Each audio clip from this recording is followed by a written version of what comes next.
For decades, John Denver serenaded the world with his timeless melodies, embodying a spirit of joy and generosity. His 1972 anthem, Rocky Mountain High, and the beloved Country Roads became anthems that resonated with hearts far and wide.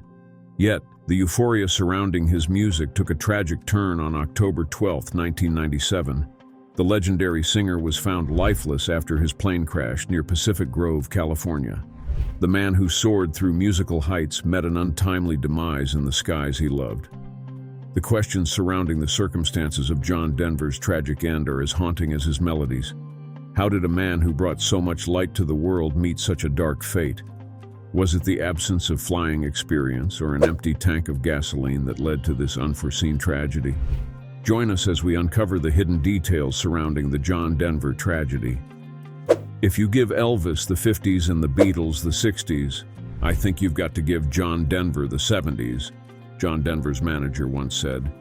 John Denver, widely recognized and adored across the globe, attained international acclaim for his multifaceted contributions as a songwriter, performer, actor, environmentalist, and humanitarian. In the world of unlikely fashion icons, John Denver stood out with his oversized glasses, distinctive bowl haircut, and trademark down vest. Beyond his sartorial influence, his vocal commitment to environmentalism made him a living symbol of the outdoorsy lifestyle that resonated deeply with many in the 20-something baby boomer generation throughout the me decade. John Denver was a one-of-a-kind star, and his unique blend of style and advocacy left an enduring impact. However, on October 12, 1997, the world lost this singular figure when his experimental amateur aircraft met tragedy, crashing into Monterey Bay on the California coast. John Denver was originally born as Henry John Deutschendorf Jr. on December 31, 1943. The Jr. in his name served as a tribute to his father, Henry Deutschendorf Sr., a distinguished figure as both a U.S. Air Force pilot and a flight instructor. As is common with Air Force families, they experience frequent relocations, residing in New Mexico, Oklahoma, Arizona, Alabama, before eventually settling down in Fort Worth, Texas. Denver's artistic journey commenced at the tender age of 11, when he inherited his grandmother's guitar. From there, he embarked on a musical odyssey, taking guitar lessons and joining a boys' choir. At 20, fueled by his passion for music, Denver set his sights on Los Angeles, immersing himself in the burgeoning music scene. It was during this transformative period that Henry John Deutschendorf Jr. embraced a stage name, drawing inspiration from the enchanting capital of his beloved Colorado. Later in life, Denver, along with his family, found solace in the picturesque Aspen, Colorado, where the majestic Rocky Mountains fueled his creative spirit, inspiring many of his timeless compositions. Denver's ascent in the music industry took a significant turn when he emerged as the lead singer for the popular Mitchell Trio, chosen from a pool of 250 aspiring talents. Over the ensuing years and 3 albums, Denver refined his vocal prowess and carved out a distinctive songwriting style. Notably, his song "Leaving on a Jet Plane" achieved widespread recognition when recorded by Peter, Paul, and Mary, securing its place as their first and only #1 hit. As the Mitchell Trio disbanded, Denver seamlessly transitioned into a solo career, dominating the pop charts with hits like "Take Me Home, Country Roads," "Rocky Mountain High," "Sunshine on My Shoulders," "Annie's Song," "Back Home Again," "Thank God I'm a Country Boy," and "Calypso." These songs not only elevated Denver to the pinnacle of 1970s stardom, but also solidified his status as one of the era's preeminent musical luminaries. By the release of his 3rd album in 1970, John Denver's artistic expression began to crystallize, revealing a more pronounced alignment with social and political causes. Notably, he emerged as a trailblazer in incorporating environmental messages into his music, commencing with the rendition of Tom Paxton's poignant composition, "Whose Garden Was This?" This marked the genesis of a series of environmentally themed songs that would become a hallmark of Denver's musical repertoire. Denver's commitment to social and environmental causes extended beyond his music, as he actively lent his talents to numerous charitable initiatives. His contributions earned him a slew of civic and humanitarian awards, testifying to the profound impact of his advocacy. Fans resonated deeply with Denver's sincere appeals for ecological responsibility, peace, and compassion, which he consistently conveyed with a gentle touch on both records and during live performances. John embodied the spirit of a true adventurer, always fueled by a curiosity to explore the wonders of the world. This adventurousile was deeply ingrained in him by his father, who imparted the skill of flying. By the mid-70s, John had evolved into a proficient private pilot, securing certifications for single-engine land, single-engine sea, and multi-engine land aircraft. His expertise extended even to gliders, and he pursued training to pilot a jet aircraft, utilizing it for travel to his concerts. Over the years, he amassed an impressive total of more than 2,700 flight hours, a testament to his passion for the skies. Motivated by his desire to foster a global community, Denver ventured into uncharted musical and geographic territories. In 1985, the Soviet Union of Composers extended an invitation for him to perform in the USSR. This cultural exchange resulted in the creation of the internationally acclaimed song, "Let Us Begin, What Are We Making Weapons For?" The accompanying powerful video for "Let Us Begin" transcended borders, moving viewers worldwide and amplifying Denver's impact beyond the realm of music. The success of John Denver's groundbreaking visit to the Soviet Union in 1985 paved the way for an extraordinary cultural exchange. In 1986, he embarked on a concert tour of the USSR, marking the first performances by an American artist since the onset of the Cold War. This unprecedented journey fostered a bridge between nations, transcending political divides through the universal language of music. Denver's commitment to global solidarity continued in 1987 when he returned to the USSR for a benefit concert, extending his support to the victims of the Chernobyl disaster. Breaking barriers wasn't confined to the East. In October 1992, John Denver became the first Western artist to undertake a multi-city tour of mainland China. To his surprise, he discovered the immense popularity of his songs in a land where Country Roads had attained iconic status as the most famous Western song. John Denver's adventurous spirit wasn't limited to musical exploration. Beyond his musical prowess, Denver revealed a keen eye for photography.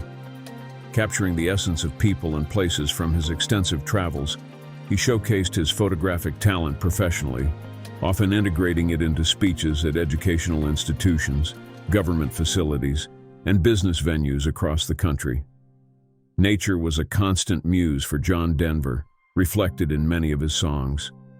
His profound connection with the outdoors manifested in activities such as backpacking, hiking, climbing, fishing, golfing, and skiing. An accomplished pilot with a love for vintage biplanes, he also harbored aspirations beyond Earth's bounds. Denver's passion for outer space led him to undergo and pass NASA's rigorous examination for mental and physical fitness required for space travel. He even emerged as a leading candidate to be the first civilian in space aboard the ill-fated Space Shuttle Challenger in 1986. John Denver had grand plans that included composing a song in space. However, fate took a tragic turn as he was denied the opportunity to join the expedition. Ironically, this rejection ultimately spared his life, as the Challenger spacecraft met a catastrophic end, exploding during takeoff in 1986. Known for his daring nature, particularly in flying, John Denver was often described by close friends as a daredevil. His love for aerobatics and glider flying was evident, and he would showcase his skills by executing daring maneuvers, such as shutting off the engine of his plane about 35 miles from Aspen, demonstrating his ability to glide it in safely. Among his collection of aircraft were a Chrysler Eagle and a couple of Cessna 210s. In 1997, seeking a new thrill, John Denver discovered the Long EZ, a popular home-built aircraft.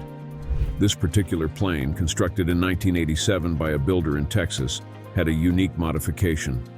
The fuel selector valve, essential for directing fuel to the plane's engine from different tanks, was positioned over the pilot's left shoulder.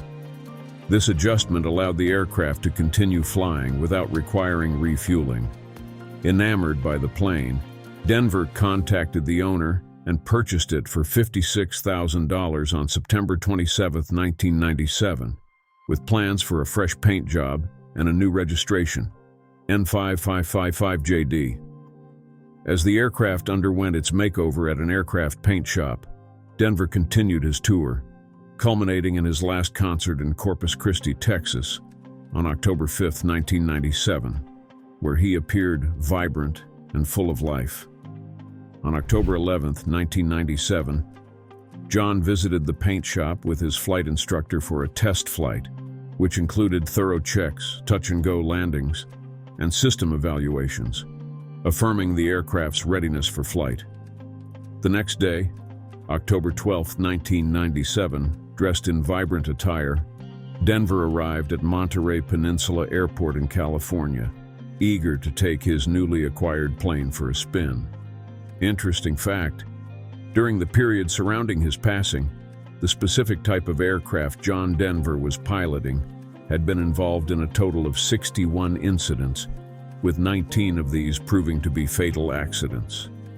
Despite concerns about the unusual placement of the fuel selector valve, he conducted a pre-flight inspection.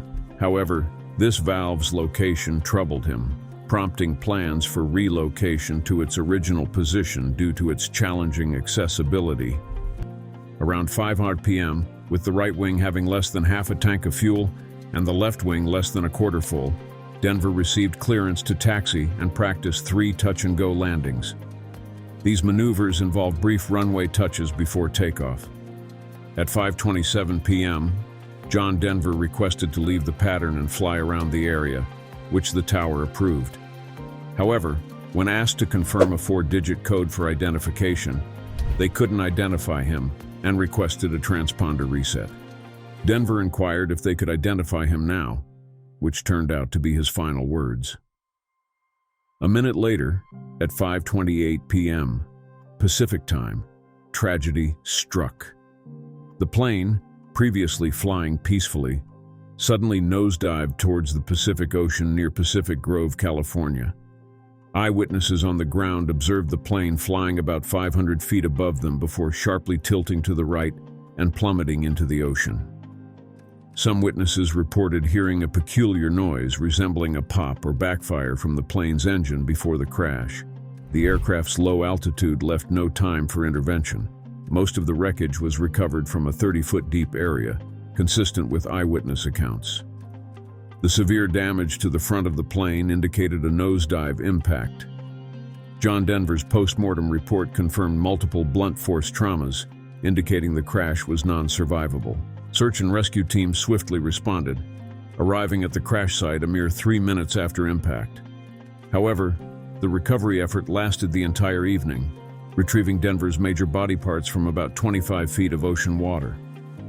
Despite the efforts of lifeguards to recover John Denver's remains, the process of identification proved challenging due to the severity of his injuries. Authorities had to resort to collecting fingerprints from his residence in Colorado to definitively confirm his identity. According to Pacific Grove Police Lieutenant Carl Miller, the aircraft was flying at an estimated altitude of 500 feet when it just sort of dropped unexpectedly into the ocean. When it hit the water, it broke into numerous parts. On October 13, 1997, the Monterey County Medical Examiner released findings stating that John Denver's cause of death was attributed to multiple blunt force traumas. Surprisingly, toxicological analysis results ruled out the presence of drugs and ethanol in his system. Following the tragedy, the National Transportation Safety Board, NTSB, promptly initiated an investigation to uncover the sequence of events leading to the crash.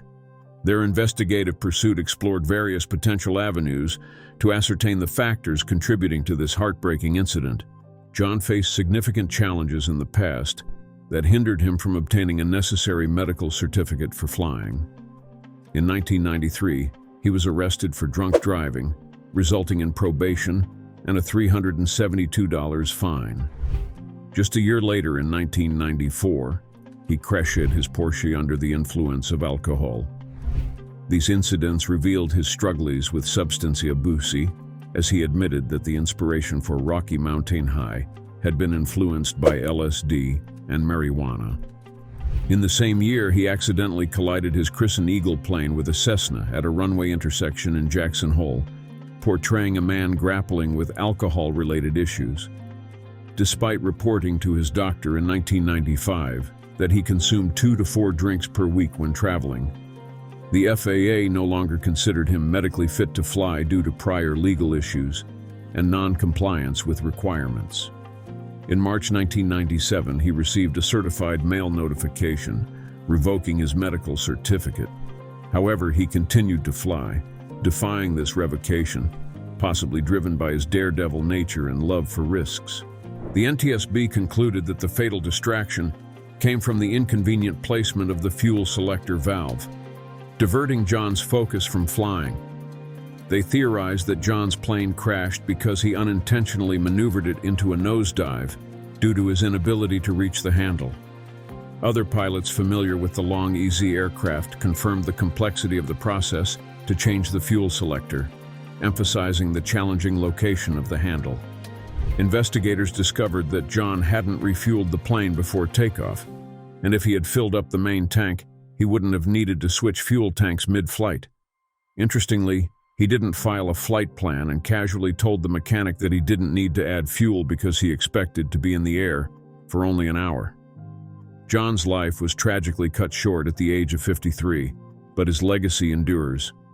A bronze statue in Denver, Colorado, depicts him as a conservation activist, welcoming a giant eagle onto his arm with a guitar strapped to his back.